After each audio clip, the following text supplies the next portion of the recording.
හීනයක්ද මේ නිර්මැණික් දැසලං වෙලා නෑ ඉතින් අනේ ප්‍රේමයක් ගීතයක් වෙලා. සුබ දවසක් ඔයාලා හැමෝටම. අද තවත් ලස්සන දවසක්. මුලින්ම කියන්නම් දවස ලස්සනයි කියලා හිතුවට ටිකක් සනීප නෑ. මේක වොයිස් එක කරද්දිත් ඒක ඔයගලන්ට තේරෙනවා ඇති. මුලින්ම ඒකට සමා වෙන්න. මට වීඩියෝස් තියාගෙන ඉන්න බෑ. ෆෝන් එකේ ස්ටෝරේජ් ප්‍රශ්නයි ඒකත් එක්ක. ඒක නිසා කොහොම හරි වීඩියෝ එකේ වැඩ ටික ඉවර කරගන්න ඕනේ වුණා. ලෙඩ කියලා බලන්නේ නැතුව. මං උදේ නැගිටලා විෂන් බෝඩ් එකත් බලලා ඉඟුරු දාපු තේ එකක් බිව්වා. ලොකුම තියෙන අමාරුව 21. හැබැයි ඊට අමතරව උගුරෙත් සෙම පැටලිලා සෙම බැඳිලා වගේ නිසා එතකොට ඉන්නම අමාරුයි. ඒක ටිකක් අඩු වුණා ගිය දවස් දෙකෙත් ඉඟුරුත් එක්ක තේ බිව්වට පස්සේ. ඒක නිසා උදේම මම ඒක හදාගෙන පාඩුවේ අසනීපේ තියෙන අමාරුව මෙනෙහි කර කර තේ එක බිව්වා. ඒක බීලා ඉවර වෙද්දී උගුර පොඩ්ඩක් අර උදේ නැගිට ගමන් තියෙන අමාරුව අඩු වෙනවා. ඊට පස්සේ මම උදේ නැගිටින වෙලාවෙදී අම්මා උයලා ඔක්කොම ඉවර කරලා තිබුණේ. ඊට පස්සේ මම තේක බීලා ඇවිල්ලා අම්මටයි අයියටයි ගෙනියන්න ඕන කැම ටික ලෑස්ති කරා. ඔය උඩින්ම මම තියපු එක අම්මා සත්තුන්ට දෙන්න අරයි යන්නේ. අම්මට බාය කිව්වට මට බාය කියන්න විදියක් නැහැ. එයාගේ අතේ බඩු හින්දා. අයියා යන්න කලින් පාන හදන එකත් එයාට ලෑස්ති කරලා දීලා මම මූණ සෝද ගන්න ගියා. අද අනිත් එක මට කියන්න අමතක වුණා. උදේ නැගිටෙද්දි හොඳටම සීතලම දවසක්. ඊට පස්සේ මම මූණ හොදගෙන ඇවිල්ලා කරන්න පුංචි වැඩ වගේක් තිබුණා. පොඩි වෙලාවක් යන වැඩ ටිකක් මං කන්න කලින් ඒක ඉවර කරලාම හිටියා. ඒ වැඩේ ඉවර වෙලා කන්න බෙදාගෙන මම ගියා අයියාගේ කාමරේට ෆිල්ම් එකක් බලන්න. ඊයේ නංගිලා ඒක බලලා තිබුණා. කලින් බලලා තියෙන එකක් තාරේ සමීපර්. ඒක මේ මමත් දාගෙන බැලුවා. මොකද මට අද වෙන ලොකු වැඩක් කරන්න තරම් ශක්තියක් නැහැ කියලා මන් දන්නවා. කළත් මට මාර මහන්සි 20 ගිහින්දා. දැන් මේ මම වොයිස් කරද්දිත් එක දිගට මෙහෙම කතා කරගෙන යද්දි මහන්සිය දැනෙනවා වැඩි. 10:00 වෙනකන් කලේ ෆිල්ම් එක බලන එක. 10:00 තමයි ඒක ඉවර උනේ. ටිකක් යවයවත් බැලුවේ. කොහොම හරි ඒ ෆිල්ම් එක බලන වෙලෙත් මට දැනෙච්ච දෙයක් තමයි සහ මට ඒක කලිනුත් දැනලා තියෙනවා එක තැන්වලදී චූටි ළමයි කියන්නේ ආදරේ හරියට බලාපොරොත්තු වෙන කට්ටියක්. අනිත් වයස්වල අයට සමහර විට ඒ කියන්නේ අම්මගෙන් තාත්තගෙන් හරි හම්බෙන ආදරෙත් පොඩ්ඩක් අඩු වෙද්දී හරි වෙනස්කමක් හරි මොනවා හරි දැනෙද්දී ඒගොල්ලන්ට ඒවා දරා ගන්න පුළුවන්.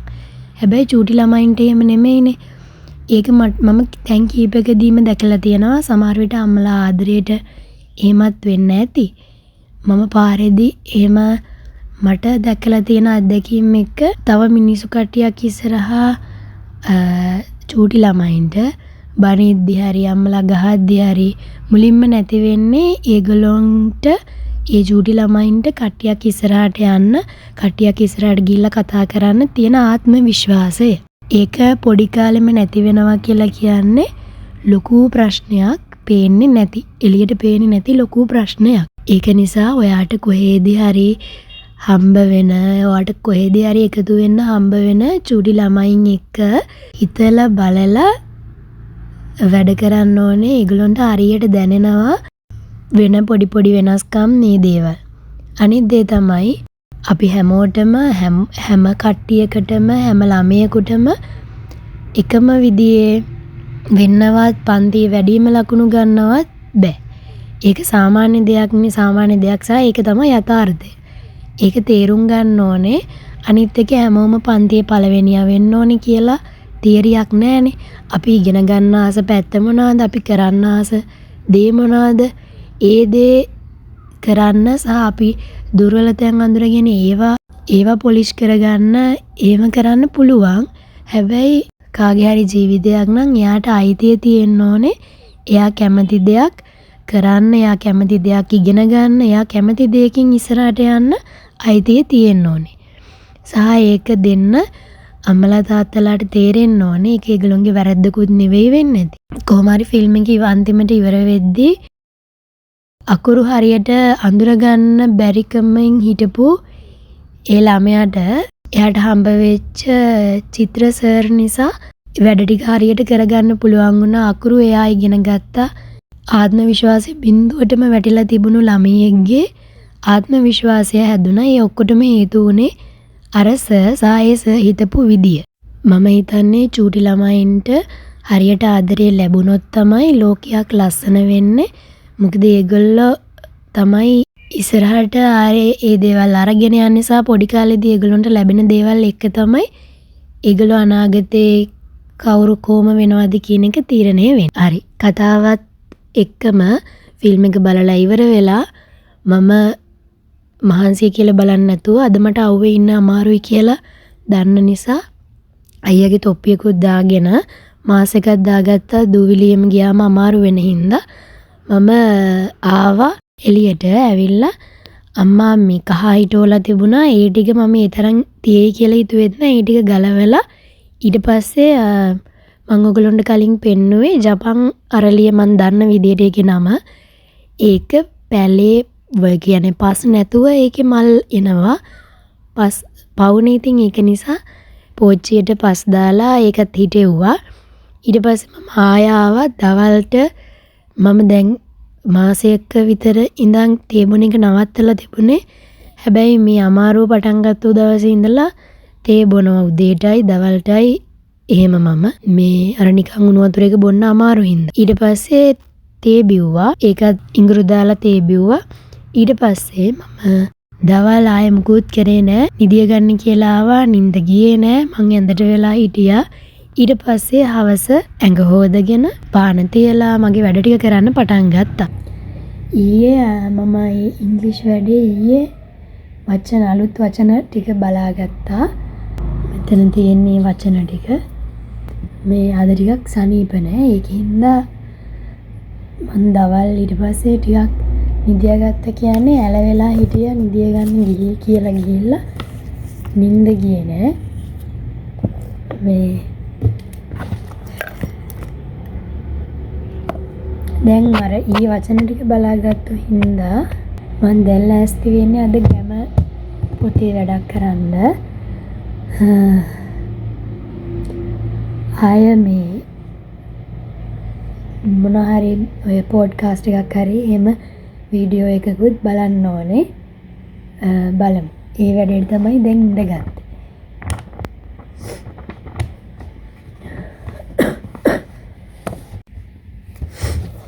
මට මේ පොත ගැන වැඩි කියන්න බැරි වුණානේ. මේක මං ගාව කලින් ඉඳලාම තිබුණු පොතක්.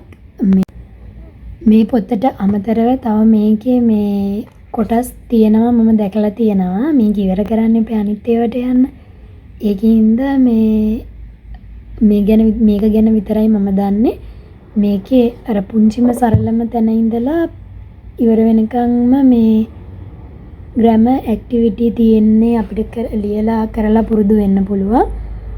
මේ මොනවාද ඒක මුලින් විස්තර කරලා දීලා ඉංග්‍රීසි වලින්ම තමයි තියෙන්නේ. විස්තර කරලා දීලා ඒක අපිට අභ්‍යාසයක් විදියට කරන්නත් ඒත් එක්කම තියෙනවා. ඒක හොඳයි. මම මේකේම කවුරුවත් හොඳයි කිව්වා කියලා හරි එහෙම නෙවෙයි ගත්තේ. මේක මේ ඒ කියන්නේ මම ගත්ත එකක් නෙවෙයි. මේක ගෙදර තිබුණු පොතක්. මේ ඒක තමයි මම පාවිච්චි කරන්නේ. අර ෂෝට් වීඩියෝස් වලදී මේක දැකලා අහලා තිබුණු හින්දා තමයි මම මේක මේ දැන් පෙන්නුවේ. ඉස්සෙල්ලා මට කියන්න බැරි වුණානේ. මම දවල් දැන් මෑ පැල ටිකක් පැලවේගෙන එනවා. ඒ ළඟින්ම හිටෙව්වා දඹල ඇටත් පැල කරා. මට හවස් වෙද්දී ඒ වැඩේට ආය යන්න බෑ කියලා දන්න නිසා මම දවල් මේක කරා. ආය මෑ පැලවලට අවුව වැටෙන වටේට තිබුණු අතු ටිකකුත් කපලා දැම්මා. ඒ ටිකත් කරලා තමයි මම ඊට පස්සේ පොඩ්ඩක් නිකන් හිටියේ. හවස මේ ඉංග්‍රීසි වැඩේ කරන්න පටන් ගත්තා. අද මම වෙනදට ඇක්ටිවිටීස් එකක් වගේ තමයි කරන්නේ. අද මම 3ක් කරා. ඔන්න ඔහොම තමයි අද දවස ගෙවිලා ඉවර වෙන්නේ. මම මේකේ හැම මේ ග්‍රැමර් පොතේ හැම තැනකම මේ එක්සර්සයිස් වල හැම එකක්ම කරන්නේ නැහැ. එකකින් එක ගානේ වගේ කරන්නේ.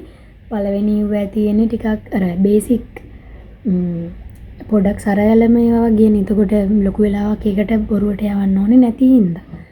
මේ ඒකත් එක්ක මට කියන්න අපේ කැම්පස් එකේ වෙබ්සයිට් එකකින් කෝස් කන්ටෙන්ට් එක ගත්තේ.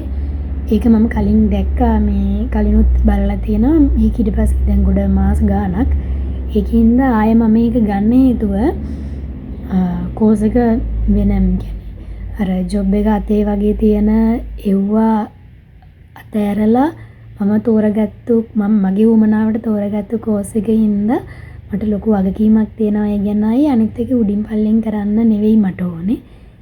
ඒ හින්දා තමයි මට වේලාසන ඉඳලා ඒකට ලෑස්ති වෙන්න ඕනේ.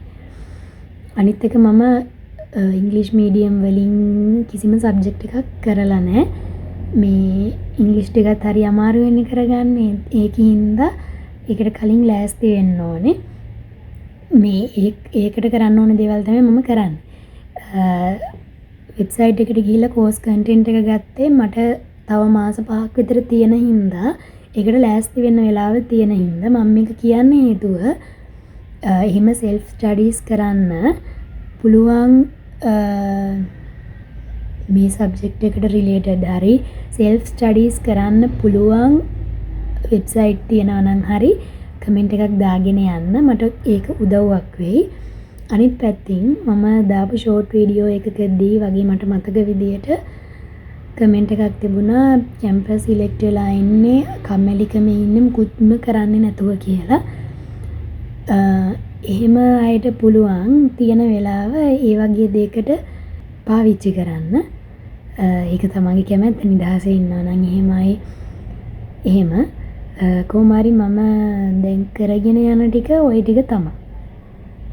අද තමයි කෝස් කන්ටෙන්ට් එක මම මේ ගත්තේ. දැන් ඒකට හරියන විදියට අනිත් එක ඒකේ ඔය මේ ගණන් පැත්තක් තියෙනවා. එතකොට ඒවත් බලන්න ඕනේ. මොකද මේ නැත්තම් එකපාරටම මේ ඉංග්‍රීසි මීඩියම් ඉගෙන ගන්න නැතුව එහෙම ගිහිල්ලා සබ්ජෙක්ට් එකක් ඉංග්‍රීසි වලින් ඉගෙන ගන්නවා කියන්නේ ග්‍රීක් වගේ තියෙයි. එතකොට එහෙම වෙන්නේ නැති වෙන්න තමයි මෙච්චර මාස 5කුත් ඒදි නිකන් ඉන්න ඕනේ නැහනේ. ඒකයි ඒකට ලෑස්ති වෙන්නේ. නැතයි හිතෙන්න පුළුවන් තව ඒකට කල් තියෙද්දි ඇයි එහෙම කරන්නේ කියලා. ඒකයි මම මේක කිව්වේ. ඔන්න ඔය විදියට තමයි අද දවස ගෙවිලා ඉවර වුණේ. අසනීපත් එක්ක කොහොම හරි මට කරගන්න ඕන වෙලා තිබුණු දේවල් ටික අද කරන්න පුළුවන් වුණා. ඒකට සතුටුයි. thank you අදත් වීඩියෝ එක අන්තිම වෙනකම් බලපු ඕගොල්ලෝ හැමෝටම.